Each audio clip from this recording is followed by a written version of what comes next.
पाठ 8 शबरी के बेर। आपने रामायण की कहानी अवश्य ही पढ़ी व सुनी होगी। श्री राम बहुत दयालु थे। वे अपने सभी भक्तजनों से बहुत प्रेम करते थे। उनके मन में अमीर गरीब, ऊंच नीच और जाति पाति का कोई भेदभाव नहीं था। आइए इस प्रसंग के माध्यम से उनके स्वभाव के विषय में कुछ जानें। बहुत समय पहले की बात है। एक घना जंगल था। वहाँ जंगली जानवरों के अतिरिक्त किसी की आवाज नहीं सुनाई देती थी। जंगली जानवरों की भयानक आवाजों को सुनकर सभी का दिल दहल उठता था।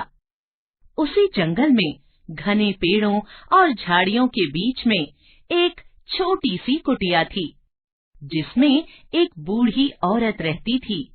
वह भील जाति की थी। उसका नाम था शबरी। वह बूढ़ी औरत जंगली फल खाकर अपना जीवन व्यतीत करती थी और सदैव राम की भक्ति में लीन रहती थी। शबरी अपनी कुटिया में आने वालों का सत्कार करना अपना धर्म मानती थी। वह कुटिया में अकेली रहती थी, परंतु कुछ जंगली जानवर, पशु पक्षी भी उसके मित्र थे। एक दिन शबरी को पता चला कि भगवान श्री राम उसकी कुटिया की ओर आ रहे हैं। बस फिर क्या था, वह अपनी कुटिया के बाहर खड़ी होकर उनके आने की प्रतीक्षा करने लगी। लंबी प्रतीक्षा के बाद उसे भगवान राम के दर्शन हुए। उसने अपार श्रद्धा से उनके चरण स्पर्श किए, फिर हाथ जोड़कर विनती करते हुए बोली, मैं न जाने कितने दिनों से आपकी राह देख रही हूँ। मेरी कुटिया को पवित्र करो प्रभु। राम भी अपने भक्तों पर अपार स्नेह बरसाते थे।